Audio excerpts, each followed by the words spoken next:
শুভ সকাল বন্ধুরা, খামখেয়ালি ব্লগে তোমাদের সবাইকে স্বাগত।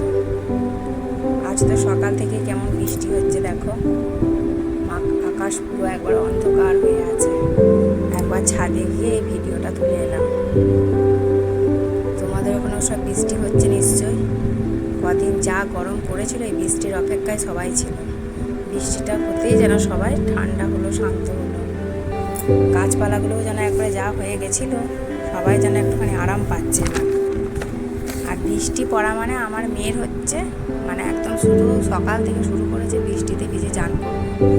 আমি বললাম একটু তো ওয়েট কর, একটু দাঁড়া, আমি একটু মুড়ি খাবারটা অন্তত করি, তারপরে সে চান করবো ব্যস্ত। তারপরে আমরা তাহলে একটু ছাদে যাই, তবু একটু দেখাই, তুই একটু চান টান কর। এই যে বৃষ্টিতে ভিজে ভিজে চান করছে, খুব আনন্দ করছে। তারপর চান টান করে এসে মুড়ি খেলো ওরা, বুঝি আর মেয়েকে মুড়ি দিলাম।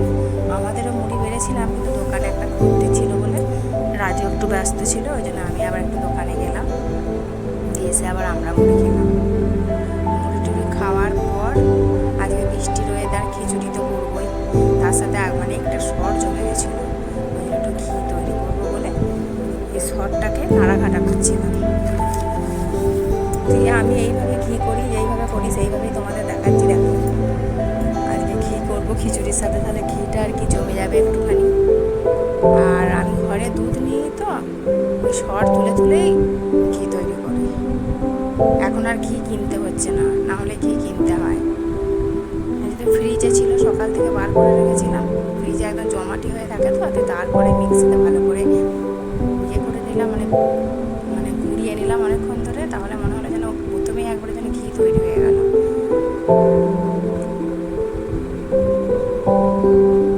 আর কড়াই টড়াই করলাম না, এই টিনের বাটিতেই করে নিলাম, কেননা আবার একটা বড় পাড়া কড়াই করবো, সেই জন্য টিনের বাটিতেই বসিয়ে ছোটো খুন্তি করে নেড়ে নেড়ে ঘিটা তৈরি করলাম। আর এটা হচ্ছে একদম গাওয়া ঘি, যখন হয় এত সেন্ট ওঠে আর এত সুন্দর ঘিটা হয় যে কি বলবো। ঘি বসিয়ে দিলাম, তারপর মুড়ি খাওয়া থালা বাসন এগুলো তো সব পড়েই ছিল। ঘরটা একটা ঘর তো খুব সমস্যা হয়, ওই জন্য একটু গুছিয়ে বাগিয়ে ঘরটা নিলাম। আর এখন যে ঘিটা নাড়ছে, এটা কিন্তু আমি আর নাড়ছি না, আমার বর নাড়ছে। এবার আমি তো তোমার ঘরের কাজগুলো একটু গুছিয়ে বাগিয়ে নিচ্ছি। মিক্সির বাটি ফাটি এক গাদা হয় ঘি করতে গেলে, সেগুলো সব ধুয়ে টুয়ে নেবো। তার মাঝে আবার আজকে বললাম খিচুড়ি করবো, খিচুড়ির জোগাড়টাও করতে হচ্ছে, একা হাতে সব কিছু করতে হয়, কাটা বাটা একটু তো সমস্যা হয়। তার মাঝে আবার আমি এই যে ইউটিউবের জন্য একটু সময় দিতে হচ্ছে। এটা আমার শখেরই বলতে পারো, মেয়েরও শখ, আমারও শখ ছিল একটু, তার সাথে মেয়ের উৎসাহতে আরও মা একটু করো, মা একটু করো করছি। যদি তোমাদের ভালো লাগে, যদি আমার ব্লগ ভালো লাগে, একটু পাশে থেকো। আর এই প্রথম প্রথম করছি, অনেক কিছু ভুল হচ্ছে, কিছু মনে করো না জানো।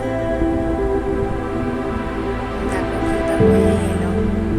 এখন কিন্তু আমি এটা করছি না, এখানে কিন্তু ঘিয়ের ব্যাপারটা এবার যা করছে আমার বর করছে, আমি কিন্তু সাইডের কাজ করছি। এবার দুপুরে খাবার দাবারের সব জিনিসপত্র তৈরি হচ্ছে, খিচুড়ি টিচুড়ি এইসব আমি এবার জোগাড় করছি। ব্যাস ঘি করা কমপ্লিট হয়ে গেল। এবার এই বাসনপত্র ধুয়ে টুয়ে, তার মাঝে তো খিচুড়ি আমার অনেকটা এগিয়ে এসেছে, সেটা কিন্তু আর তোমাদের দেখানো হচ্ছে না। অনেকটা কি হয়েছে, দারুণ সেন্ট উঠছে। তোমরা কীভাবে বাড়িতে ঘি তৈরি করো একটু কমেন্ট করে জানাবে। আমি তো এইভাবেই তৈরি করি, তোমাদেরকে সেইভাবেই দেখালাম। ঘিয়ের কালারটাও ভালো এসছে, ঘিটা সেন্টও হয়েছে খুব সুন্দর। দিয়ে এবার এই যে বাসন টাসনগুলো এবার ধুয়ে তারপরে চান টান করে এসে ঠাকুরকে ধরতে গিয়ে এবার খাওয়া দাওয়া হবে আমাদের। রান্নাঘরে লাইট জ্বালতে হয়েছে, মেঘলা মেঘলা ওয়েদার বলে, মানে পুরো রান্নাঘরটা অন্ধকার লাগছে। আর বুঞ্জি ক্যামেরাটা করে দিচ্ছে, এখন বুঞ্জি করে দিচ্ছে।